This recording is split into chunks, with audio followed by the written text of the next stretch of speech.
Bienvenido a cada maestro de escuela sabática, quien semana tras semana se prepara para profundizar la palabra de Dios allí en su clase de escuela sabática. Esta semana hemos estudiado una lección muy interesante y bosquejaremos esta lección a través del MEAC. Motiva, explora, aplica y crea. El objetivo de este video es que pueda ser una herramienta para cada maestro de escuela sabática para resaltar las ideas principales del tema en estudio. Bienvenido una vez más y feliz sábado.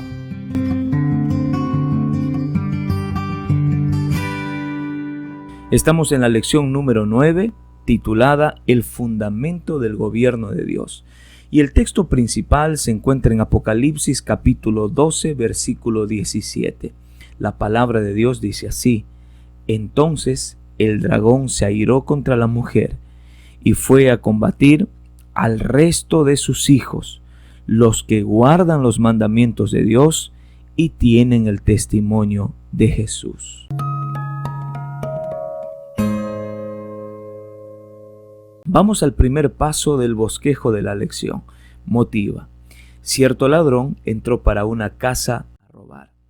Cuando vio que la casa estaba calmada, tomó su tiempo para observar alrededor y se fijó con la luz externa de la casa un cuadro muy especial que llamó la atención de este hombre.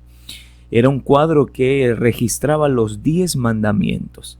Este hombre comenzó a leer uno a uno y se chocó con el 8º mandamiento: no robarás. Esta frase caló el corazón y la mente de este hombre, al punto de hacerle retroceder del robo que quería hacer. Salió de la casa y no pudo dormir, no pudo comer tranquilo porque el mandamiento golpeaba su mente. Al siguiente día, este hombre se atrevió a ir a la casa, ahora para entrevistarse con el dueño. Cuando conversó y confesó su pecado al dueño, entonces este hombre pudo descansar su conciencia. La historia dice que el dueño de casa le comenzó a dar estudios bíblicos y el hombre entregó su vida a Cristo. Los 10 mandamientos justamente tienen el objetivo principal de salvar al pecador. Muestra su condición, los conduce a Cristo para que Cristo los salve. Esta semana hemos estudiado el fundamento del gobierno de Dios y es allí que resaltaremos, profundizaremos entonces que la ley de Dios es el fundamento del gobierno de Dios.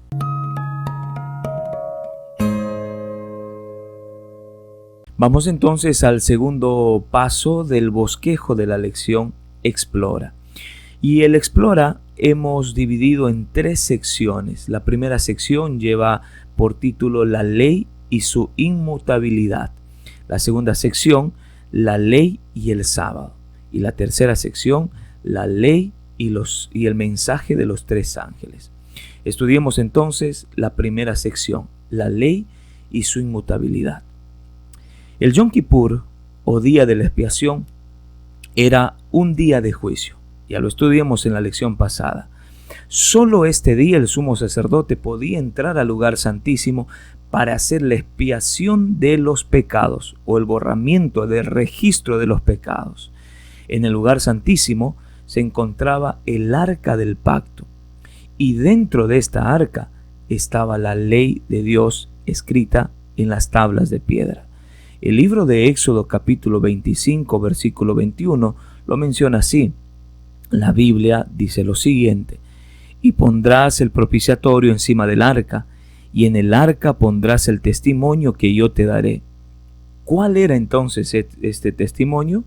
Éxodo 31:18 dice lo siguiente: y dio a Moisés, cuando acabó de hablar con él en el monte de Sinaí, 2 tablas del testimonio, tablas de piedra escritas con el dedo de Dios. Entonces, los testimonios que estaban dentro del arca del pacto eran justamente el decálogo, los 10 mandamientos. En el lugar santísimo, la ley se encontraba sagradamente guardada dentro del arca del pacto. Esto fue la orden de Dios. Eso indica que si existía entonces una ley en el santuario terrenal, también existía en el santuario celestial. El libro de Patriarcas y Profetas, la página 486, lo dice así. Y por supuesto que esto tendría que ser así, siendo que el santuario terrenal era el reflejo del santuario celestial, o era el tipo del antitipo. Entonces, si la ley de Dios se encontraba en el lugar santísimo donde se expiaban todos los pecados, ambos elementos eran importantes. Tanto el lugar santísimo, como la ley de Dios. Eso quiere decir que si el pecado es la transgresión de la ley, la paga entonces del pecado es la muerte. Esto lo dice Romanos capítulo 6, versículo 23. Cuando la expiación concluía, entonces la gloria de Dios se manifestaba sobre el propiciatorio, que era justamente la tapa del arca donde la ley divina se encontraba. Eso quiere decir que el borramiento de pecados reflejaba entonces la misericordia de Dios, pero la ley reflejaba la justicia divina. Y la misericordia y la justicia en aquel lugar se manifestaban o se combinaban maravillosamente. Los primeros adventistas comprendieron entonces la inmutabilidad de la ley.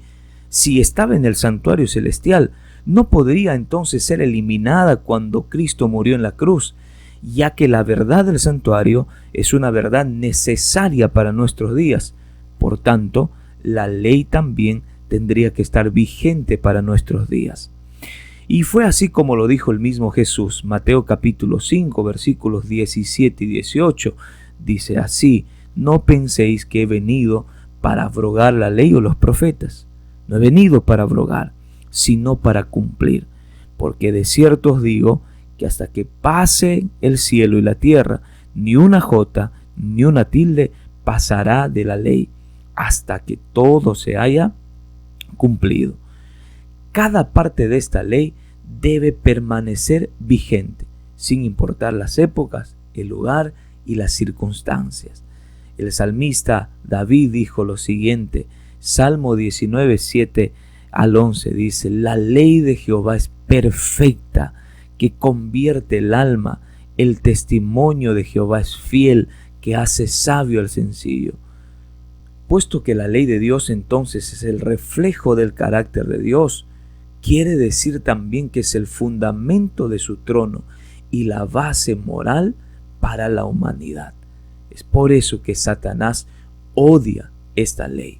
Elena de White, en el libro Conflicto de los Siglos, la página 488, dice lo siguiente: la ley depositada en el arca en la tierra era una transcripción exacta de la ley guardada en el arca del cielo, y que aceptar la verdad relativa al santuario celestial involucraba reconocer la exigencia de la ley de Dios y la obligación de guardar el sábado, el cual era el cuarto mandamiento. Eso indica que la ley de Dios entonces era inmutable y además era el fundamento del gobierno de Dios. Estuvo presente en el santuario terrenal, por tanto también está presente en el santuario celestial. Y si el ministerio del santuario es para nuestros días, la ley de Dios también lo es para nuestros tiempos. La segunda sección del Explora es titulada La ley y el sábado. El capítulo 12 de Apocalipsis describe el conflicto cósmico entre Cristo y Satanás. Sin embargo, este conflicto llegaría a un punto culminante cuando el enemigo ataca al pueblo de Dios. Apocalipsis capítulo 12, versículo 17 dice así: entonces el dragón se enfureció contra la mujer y se fue a hacer la guerra contra el resto de la descendencia de ella, los que guardan los mandamientos de Dios y tienen el testimonio de Jesús. Para este ataque, Satanás tiene dos aliados.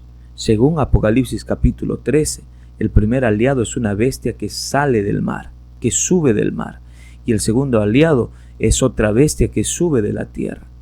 Estos tres poderes entonces se unen para hacer guerra contra el pueblo de Dios, el pueblo que guarda los mandamientos de Dios, que son el fundamento del gobierno de Dios. La adoración fue en el cielo el centro del conflicto entre Satanás y Jesús. Lo es también aquí en la tierra, siendo que Satanás anheló, deseó en el cielo ser adorado, tal igual como Cristo era adorado. El libro de Isaías capítulo 14 dice así: sobre las alturas de las nubes subiré, seré semejante al Altísimo. El enemigo deseaba que la adoración que era entregada para Cristo sea también para Él. La adoración no podía ser para otro, porque es exclusivamente para el Creador. Lamentablemente, aun cuando la adoración debería ser exclusiva y única para el Creador, mucha gente llega a adorar al dragón. Pero esta adoración es por la influencia de la bestia que sale del mar. Apocalipsis capítulo 13, versículo 4 dice así: y adoraron al dragón que había dado autoridad a la bestia, y adoraron a la bestia diciendo: ¿quién como la bestia? ¿Y quién podrá luchar contra ella? Esta bestia de Apocalipsis capítulo 13 es la misma bestia que se registra en Daniel capítulo 7. Esta es la bestia que toma autoridad y persigue al pueblo de Dios durante los 1260 días proféticos o 1260 años literales. Además, esta bestia de Daniel capítulo 7 intenta cambiar los tiempos y la ley. Cuando vamos a revisar los mandamientos, la única ley de los 10 mandamientos que tiene que ver con tiempo es el cuarto mandamiento, es el día sábado. Acuérdate del día sábado. Esta bestia ha cambiado el día verdadero de adoración por un día falso, por el primer día, pisoteando así el cuarto mandamiento, por tanto, la ley de Dios. Entonces, si todo lo que existe es el resultado de la creación de Dios, quiere decir que solo Cristo es aquel que merece nuestra adoración por creación. Y si Cristo fue quien murió en la cruz, es también quien merece nuestra adoración por redención. Jesús debe ser adorado por creación y por redención. Esta es la esencia de toda verdadera adoración. En el séptimo día, Dios entonces descansó de la belleza que había creado y la majestuosidad de lo que había hecho.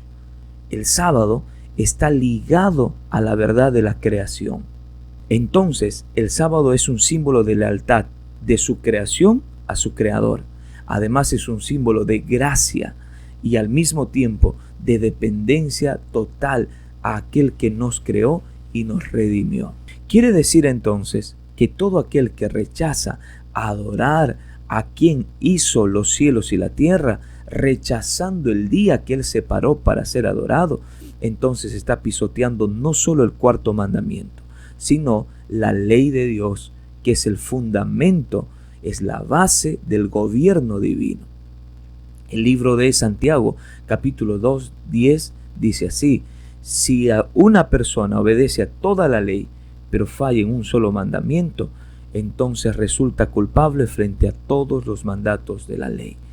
Quiere decir que todo aquel que rechaza el llamado de adorar a Dios como creador, rechazando también el día sábado, entonces está convirtiéndose en un adorador del dragón por la influencia de la bestia.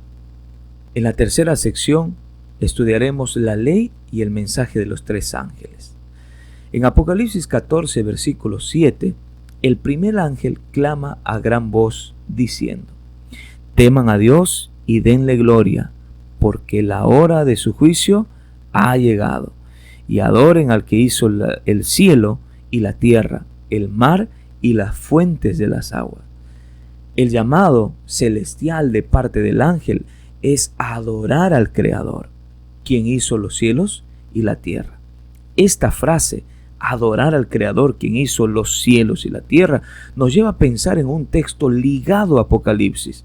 Éxodo capítulo 20, versículos 8 en adelante, dice así: acuérdate del día de reposo para santificarlo, porque en 6 días Jehová hizo los cielos y la tierra, el mar y todas las cosas que en ellas hay, y reposó en el séptimo día. Por tanto, Jehová bendijo el día de reposo y lo santificó. ¿Ya vio usted la relación que tiene Apocalipsis capítulo 14, verso 7 y Éxodo capítulo 28 en adelante? Apocalipsis está haciendo el llamado para adorar al que hizo el cielo y la tierra. Éxodo hace el llamado para adorar también a aquel que hizo los cielos y la tierra. Esta es la razón por la cual el diablo odia la ley de Dios y odia de forma específica el cuarto mandamiento. El cuarto mandamiento fue separado, definido, creado con el propósito de que la creación adore a su creador. El diablo intenta interrumpir la adoración del ser creado a su creador, con el objetivo de que los seres creados le adoren a él y no a su verdadero creador. El segundo ángel declara lo siguiente, Apocalipsis capítulo 14, verso 8.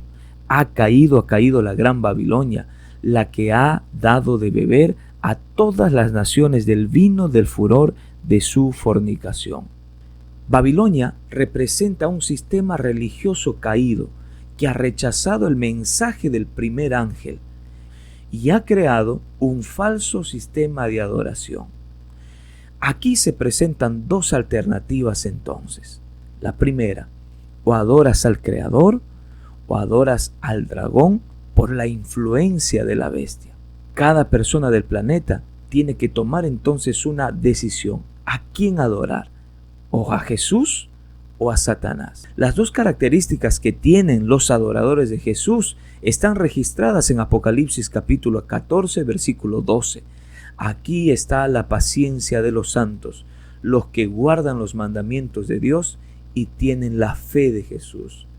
La adoración al Creador está en abierta oposición a la adoración del sistema que la bestia ha creado. Este conflicto final sobre la lealtad a Cristo o al poder de la bestia se centra en la adoración. Y en medio de este gran conflicto entre el bien y el mal se encuentra el sábado. Dios tendrá un pueblo que enfrentará la más ruda persecución en medio de esta oposición. Los seguidores del Salvador guardan los mandamientos de Dios y tienen la fe de Jesús. Es necesario resaltar que no solo tienen fe en Jesús, sino también tienen la fe de Jesús. Esta fe es la misma que recibirán como un don para poder atravesar la crisis final que se avecina. Los seguidores del Salvador no solo tendrán fe en Jesús, sino también tendrán la fe de Jesús. Esta fe en Jesús, fuerte, firme y confiada, que sostendrá en los momentos más desafiantes de la historia del fin.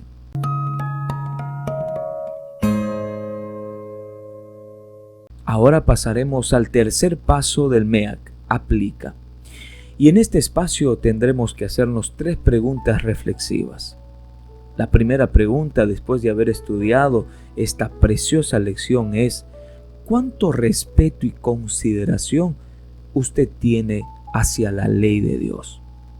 ¿Cuán santa, perfecta y pura crees que es esta ley? Y al mismo tiempo, ¿cuánto la respetas? En segundo lugar, la siguiente pregunta reflexiva es: ¿cómo estás guardando el sábado, este día especial, separado y sagrado que el Señor lo instituyó? ¿Es el sábado un día especial para ti? ¿Es el sábado un día diferente y santificado, tal como la Biblia lo enseña? Y en tercer lugar, ¿estás listo para enfrentar la crisis que se avecina? ¿Sientes no solo tener la fe en Jesús, sino tener la fe de Jesús en estos tiempos?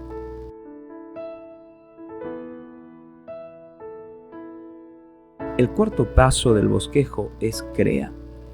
Y en este espacio tenemos entonces que tomar 3 decisiones. La primera decisión es: ama entonces la ley de Dios profundamente. Ella te santifica, te guarda, muestra tu condición y te conduce a Cristo. En segundo lugar, guarda el sábado. Guarda el sábado como Dios pide. Sé leal a esta señal, que es una señal de gracia y dependencia espiritual. Y en tercer lugar, busca tener la fe de Jesús. Esta no es una práctica de la noche a la mañana.